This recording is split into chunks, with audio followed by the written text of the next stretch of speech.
예, 제78자 원내대책회의를 시작하겠습니다. 먼저 천준호 원내대표 대행께서 말씀 있겠습니다. 이재명 정부와 민주당이 중동 상황에 차질 없이 대응하고 있습니다. 5월 중 원유 7,400만 바렐 확보, 제4차 석유 최고가제 시행, 최고가격제 시행, 내수와 지역경제 활성화 등입니다. 특히 어제부터는 고유가 피해 지원금 지급 신청이 시작됐습니다. 지원금은 국제유가 상승에 따른 국민 부담을 덜기 위해 마련되었습니다. 어제부터 시작된 1차 신청 대상은 기초생활수급자와 차상위 계층, 그리고 한부모 가족입니다. 이분들을 제외한 소득 70% 일반 국민은 2차 신청 대상자입니다. 2차 신청과 지급은 5월 18일부터 시작됩니다. 신청은 지역사랑 상품권, 온라인 어플 및 홈페이지, 현장 주민센터에서 가능합니다. 카드회사나 해당 은행 영업점에도 신청하실 수 있습니다. 자세한 사항은 전담 콜센터 1670-2626으로 문의하시면 됩니다. 이번 고유가 피해 지원금은 민생 안정과 경기 활성화에 큰 도움이 될 것으로 기대합니다. 과거 민생 지원금도 전통시장과 음식점에서 소비 진작 효과가 컸습니다. 민주당은 고유가 피해 지원금 등 민생 대책이 빈틈없이 집행될 수 있도록 현장을 꼼꼼히 살피겠습니다. 최근 이재명 대통령께서 주사기 매점 매석 사건에 대해 엄중 처벌을 지시하셨습니다. 중동 위기를 틈타 담합이나 사재기로 부당이익을 얻으려는 시도가 있습니다. 이는 공동체를 무너뜨리는 반사회적인 범죄입니다. 민주당은 위기 상황을 악용한 불법 부정행위가 없도록 정부와 함께 철저히 관리하겠습니다. 조작기소 국정조사 투기가 막바지를 향해 가고 있습니다. 이번 국정조사를 통해 윤석열 검찰 정권이 자행한 국가폭력의 실체가 낱낱이 드러났습니다. 정정을 향한 주요 사건에서 예외 없이 조작 정황이 확인됐습니다. 쌍방울 대북송금, 대장동 위례신도시, 서해 공무원 피격 사건, 통계 조작 사건 등입니다. 쌍방울 대북송금 사건은 조작 기소와 형량 거래의 전형이었습니다. 국민감독원은 쌍방울의 주가 조작 혐의가 담긴 상세 자료를 이미 확보하고 있었습니다. 하지만 수원지검은 핵심 증거를 외면한 채 주가 조작 혐의를 대부분 무혐의 처리했습니다. 대장동 사건도 같은 수법이었습니다. 정영학 녹취록의 구분을 조작했습니다. 위례신도시를 윗어르신으로 조작했습니다. 언론 플레이로 대선에까지 영향을 미쳤습니다. 윤석열 부친의 집을 사주는 대가로 대장동 일당을 봐줬다는 증언도 나왔습니다. 서해 공무원 피격 사건과 통계 조작 사건 또한 마찬가지입니다. 김규현 전 국정원장은 공무원 피격 사건 고발이 윤석열 지시에 따른 것이었음을 시인했습니다. 통계 조작 사건은 평균 3배를 넘는 932일간의 비정상적 장기 감사가 바탕이 됐습니다.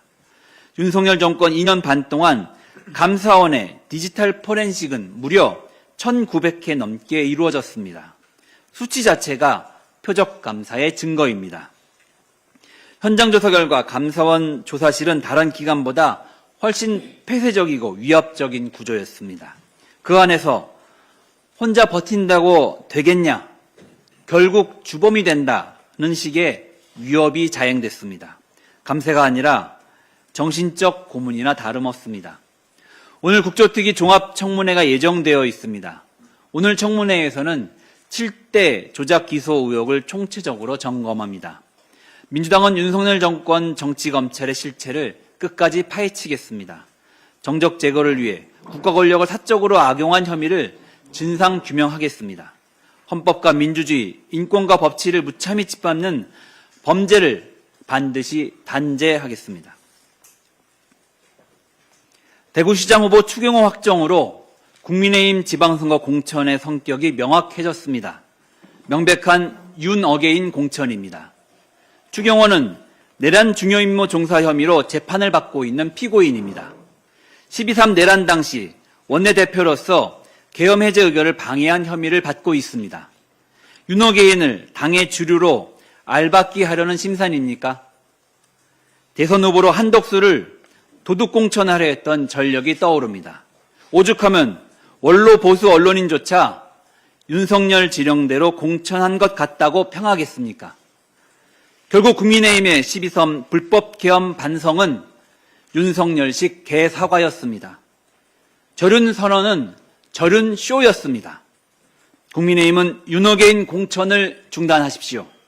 대한민국은 내란을 극복하고 앞으로 나아가야 합니다. 이상입니다. 예, 다음 한정혜 정책위 의장님의 발언 있겠습니다. 중동 전쟁이 소비 심리를 얼어붙게 만들고 있습니다. 당장 4월의 소비자 심리 지수만 보더라도 전월 대비 7.8%포인트가 하락하면서 99.2를 기록했습니다. 2024년 12월 비상계엄 이후에 가장 큰 하락폭이고 100 아래로 떨어진 건 지난해 4월 이후 1년 만입니다. 어제부터 지급되는 고유가 피해 지원금이 어려움을 겪고 있는 민생에 숨통을 틔울 수 있기를 바랍니다. 정부 당국에도 세심한 집행을 당부드립니다. 시행 첫날인 어제 출생연도 끝자리에 따른 요일제를 인식하지 못해서 접수처를 방문했다 발길을 돌리는 일이 곳곳에서 발생했다고 합니다. 이번 주 금요일인 5월 1일 노동절은 공휴일로 지정된 만큼 전날인 4월 30일에 미리 신청해야 합니다. 국민 혼선이 발생하지 않도록 만전을 기해 주시고 신청을 비롯해 지원금 사용에도 불편이 없도록 세심히 챙겨주시기 바랍니다. 민주당 또한 정부와 함께 국민 불편을 최소화하고 국민이 체감하는 추경이 될 수 있도록 최선을 다하겠습니다.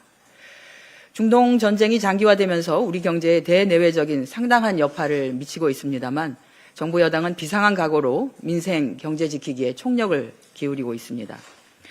무엇보다도 원유 수급 안정화에 최선을 다하고 있습니다.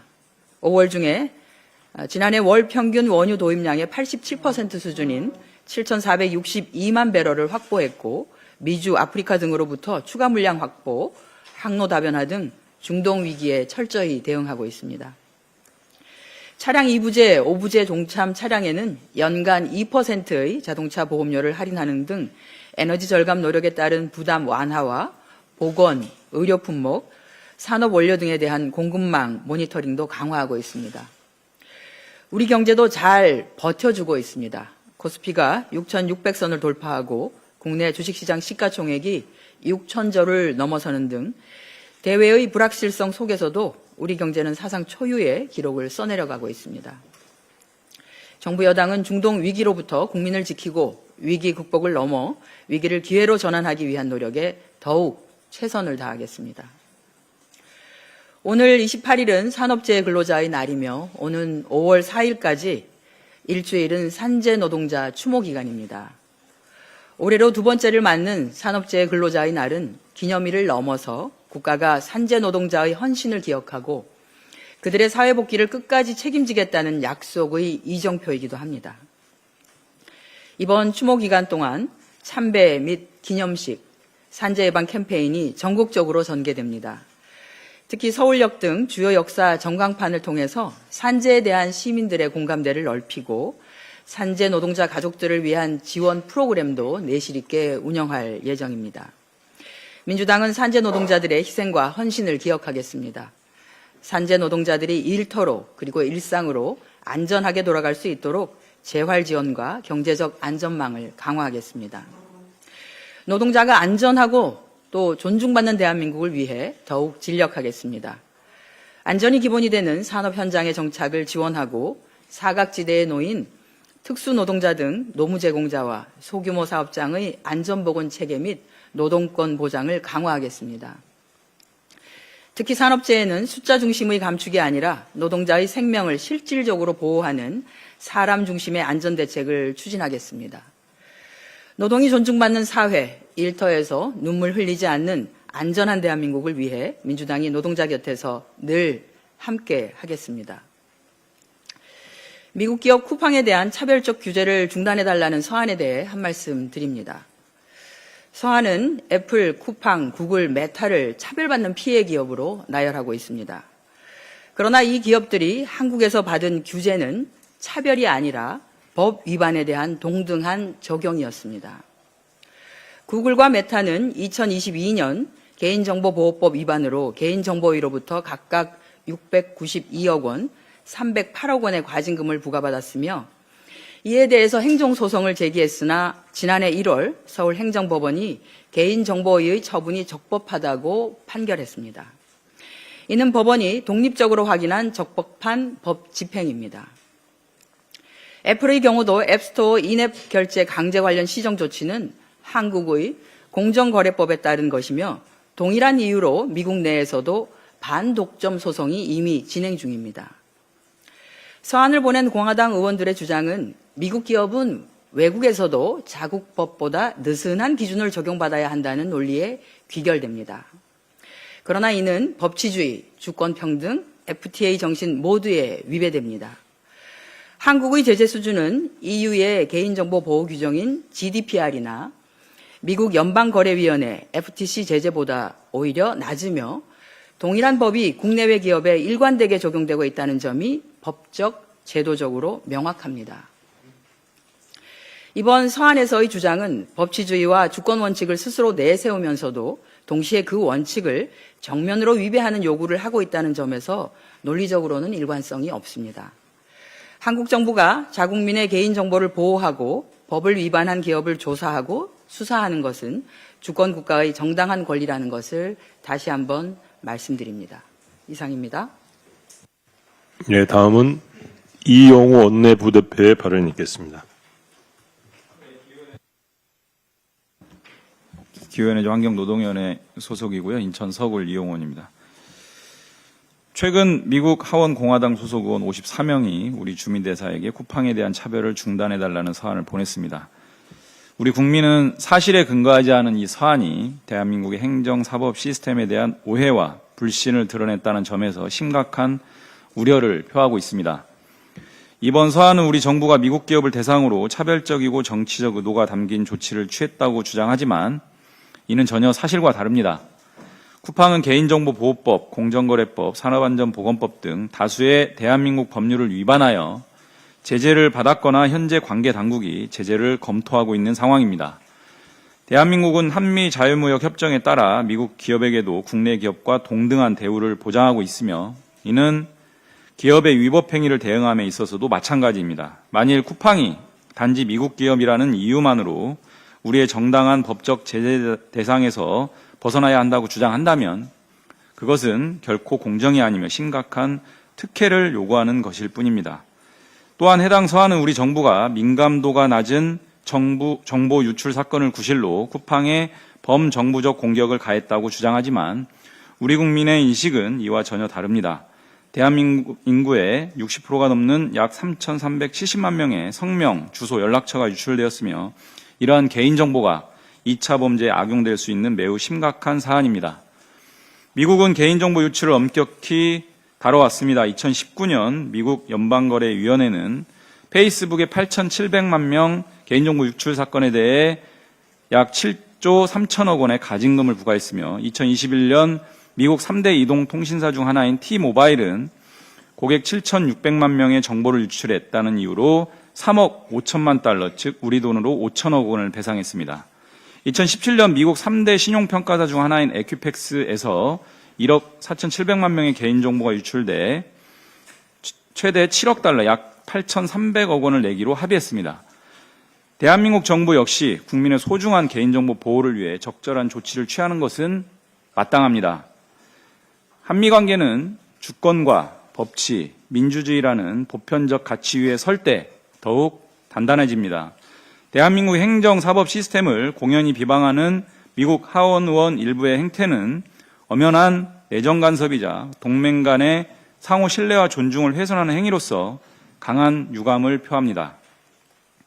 우리 정부가 이러한 오해를 적극적으로 해명하여 한미 양국 간의 신뢰를 더욱 굳건히 다지는 한편 쿠팡의 위법 행위에 대해서는 국내법에 따른 정당한 조치를 하는데 한치의 주저함이 없어야 한다라는 점을 강조합니다. 정치검찰 조작기소 국정조사 특위에 대해서 간단하게 한 말씀 드리겠습니다. 이번 국정조사 과정에서 정치검사들의 위법한 조작 기소 행태는 물론 궁색하고 비루한 면모도 여실히 드러났습니다. 이번 국정조사에서 드러난 위법하고 부당한 수사 행태에 대해서는 감찰과 특검 수사 등을 통해 처벌하고 징계해야 합니다. 또한 법무부 내에 정치검찰 청산 특별위원회와 같은 과거사 청산 기구를 신설하여 그간의 잘못된 수사 관행을 철저히 반성하고 완전히 단절시켜야 합니다. 이러한 반성과 성찰 위에 설 때 비로소 공소청과 중수청이라는 새로운 형사사법 시스템이 온전히 자리 잡을 수 있습니다. 정치검찰의 청산과 검찰개혁의 완수를 위해 끝까지 최선을 다하겠습니다. 고맙습니다. 끝으로 오세희 원내 부대표의 발언이 있겠습니다. 원내 부대표 오세희 의원입니다. 중동 사태 장기화와 원자재 가격 상승, 대의 여건 악화로 제조업이 큰 어려움을 겪고 있습니다. 이러한 변화 속에서도 대한민국 제조업을 지탱해온 핵심 동력은 바로 숙련된 기술력을 보유한 소공인들이 있습니다. 2023년 기준 우리나라의 GDP 대비 제조업 비중은 27.6%에 달하지만 이러한 지표 뒤에는 우리 뿌리 제조업을 굳건히 이어온 소공인들의 헌신을 뒷받침 못하는 척박한 현실이 자리 잡고 있습니다. 2025년 국가뿌리산업진흥센터 조사에 따르면 뿌리 제조업의 74%가 10인 미만의 영세 임차 소공인으로 불안정한 경영 환경과 임대료 상승의 위협에 노출이 되어 있습니다. 특히 수탁 생산이 70%에 달해 대기업 물량에만 의존하는 종속적인 구조는 독자적인 판로 확보를 어렵게 만들고 있습니다. 대표적인 예로 물레동 기계금속단지는 1960년도 주조, 금형, 용접 등 대한민국 기계금속 산업의 근간을 지탱해온 1260여 개의 업체가 유기적으로 연결된 대한민국 뿌리 산업의 상징적 터전으로 도면만 있으면 탱크도 만든다. 그런 자부심으로 대한민국 산업화를 일궈낸 주역인 도시형 소공인들이 모여있는 곳입니다. 그러나 현재 뿌리 제조업의 집적지는 종사자 절반이 50대 이상일 정도로 고령화에 직면해 있으며 재개발 추진에 따라 해체 위기 그리고 시설의 노후화, 청년 인력의 유입 차단으로 숙련 기술의 맥이 끊기면서 대한민국 제조업의 뿌리가 흔들리는 위기에 직면해 있습니다. 따라서 기존 뿌리 제조업 집적지의 기능을 유지하면서도 경쟁력을 높일 수 있는 구조적 대안이 절실합니다. 그 핵심 해법은 재개발 과정에서 기업들이 분산되는 방식이 아닌 기존 산업 연계 구조를 유지할 수 있는 통합 이전 마련입니다. 통이전입니다. 단순한 작업 공간의 이동을 넘어 고도화된 설비와 청년 인력이 자연스럽게 유입될 수 있는 현대적 제조 거점을 조성해야 합니다. 제조업이 흔들리는 것은 우리 경제의 성장 동력을 약화하는 직결이 됩니다. 소공인들이 글로벌 강소기업으로 성장할 수 있도록 경쟁력을 높이는 방향으로 지원 체계를 개선함으로써 대한민국의 제조업의 기반을 더욱 견고히 해야 할 것입니다. 아울러 AI 기반 스마트 제조업의 전환을 위해서는 특화단지 조성을 통해 소공인들의 자생적 성장을 뒷받침할 필요가 있습니다. 이를 통해 대한민국의 제조강국으로 도약할 수 있는 기반을 한층 강화할 수 있을 것입니다. 이상입니다. 감사합니다. 준비된 모두 발언을 모두 마쳤습니다. 예. 언론 보도에 따르면 이번에 항의 서한을 주도한 데럴 아이사 미 공화당 의원을 장동혁 국민의힘 대표가 미국 방문 시 만났다고 합니다. 아마 데럴 아이사 공화당 의원은 장동혁 국힘 대표에게 관련한 문제 제기를 한 것으로 그렇게 말하고 있는데요. 과연 그 자리에서 장동혁 대표가 뭐라고 답변을 했는지 알고 싶습니다. 언론 여러분께서 관심 좀 가져주시면 좋겠습니다. 제78자 원내대책회의를 모두 마치겠습니다.